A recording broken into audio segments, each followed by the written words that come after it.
What is up, runners? Welcome back one more time to the Cradle. Now, we are in Season 2 of Marathon Nightfall, whatever you want to call it.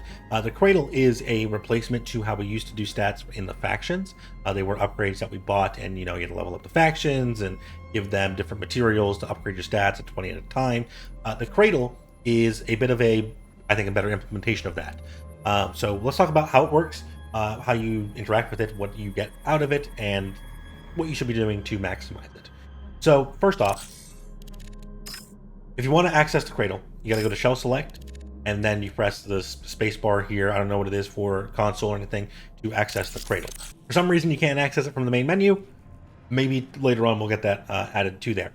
Now you can hover over most of the things if you want really detailed stuff, but the way that it works is you're going to be sacrificing gear.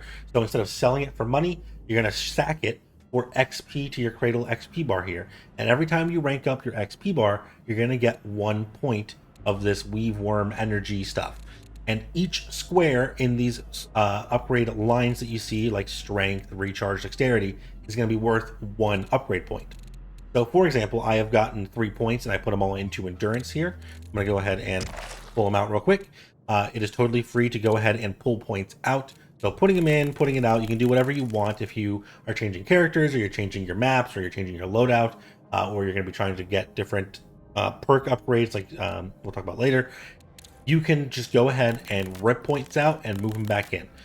There's no quick buy, unfortunately. Like, I think it would be cool if you could dump all or select which thing you want to go up to and just bulk buy. But for now, you gotta spam the button, unfortunately. It's a little weird, but not too bad. Now, I had all my stuff in endurance because I wanted to get an upgrade. What you'll see is every stat point here is worth 5 points, except for when it upgrades and gets a perk. So the perk replaces your points, but in exchange, I get a perk of Quick Vent, so my heat recovery begins more quickly. But for bolting things, or for sacking things for it, what you'll see at the very bottom of the screen is this matter converter button. I can explain, how you select things and what you do and points when yada yada yada. But for the most part, the credit value of something will also equate to roughly an XP amount. It looks like some things are going to be worth a bit more XP than they are money. Not exactly 1-to-1, like this is 1k credits, but 3k XP. My assumption is it kind of counts rarity of an item into it. So the money value is one thing, and then the rarity of an item is like a multiplier, perhaps. So like that's why this blue is worth a lot more, and then the green's kind of not quite triple, but this is well over triple. Not totally sure 1-to-1, but that's kind of how it looks like, right? There is a tier of items, which I don't think I have on me anymore. I think they're called upcycled items, though. If you see an item that has the upcycle text, it's worth 25% more Cradle XP. And now you can also mass select. So if you see this button down here, I have a shift right click. Check what your keybind is. But you can select multiple things at once. So I could grab all these guns, and I could grab all these materials and these implants and these cores. And let's just grab like all these green materials, right? And it's mostly based on money. So the more expensive, the better. And you'll see as the XP goes up, you can see how many points I'll get for the Cradle. If I dumped all this stuff, I would get 6 Cradle upgrades. You'll want some stuff to run with, obviously. But for early on, being able to go in and get some of these upgrades is going to be really, really powerful. Because we have so low stats starting off the season. Your stamina is really low. You don't one-shot bots with the melee. Like, it's rough out here. Loot speed's really bad, right? So at least getting to a baseline would be healthy, I think. Generally, if you come in with a bunch of extra stuff and you don't know what you're going to do with it, you don't have plans to run it in a kit, you're not a huge fan of the Volt Thrower, or you're not a huge fan of the Repeater, but you get it from faction stuff, definitely consider dumping it into your matter converter to then go to the Cradle and get the upgrades. Let's go over really quick the upgrades that you do have here. Strength is obviously melee damage, and Finisher Siphon is on top of that, so you're going to be able to do more damage to runners and AI. And then Finisher Siphon is healing your shields. If you get a Dr. Killjoy, which I don't know if it's in the game anymore, I assume it is, you'll be able to heal health with that, which could be pretty powerful, but at least the melee damage is strong. We did talk about Finisher Protection, Close and Personal, and Leech earlier. So going to Recharge is your tactical and prime recharge speed. We do have Head Start, giving you half I think, of your tactical ability, then half of your prime ability, and then giving a perk where downing a runner gives you tacticals and eliminating a runner gives you prime energy. That can be pretty good. I think these two are probably better early on. Getting kills for your tactical is good. Eliminating runners is obviously good, but I think these are generally more useful. And then other things might just kick in a bit more. And do remember, recharge got nerfed, so at 100 you do have 70% recharge bonus instead of 100%. Then dexterity is going to be agility and loot speed. This is actually pretty good for the jump height. Is very big, I think, for a lot of characters who don't have double jumps or aren't thief, who can't grapple right. And then loot speed is just good for kind of being faster. A lot of speed is important because the faster you go, the less danger you're in while trying to loot things like certs or security tags or whatever key dropped off a warden and stuff like that. So do consider this one. We do have opening unlooted containers gives you tactical energy. So that's a great pick for just like neutral game. If we're playing thief maybe and you want the grapple to move around quickly, that can be really useful. We have slider here, so that sliding generates less heat. Definitely good for Vandal. And then full throttle, which gives you a cardio kick at the start of the run. That one's pretty strong. Endurance is one of the ones that I'm going for first, which is heat capacity. And then fall resist, which is like whatever. But the heat capacity is very big. Quick vent, causing your heat to start recovering more quickly after you generate heat is convenient.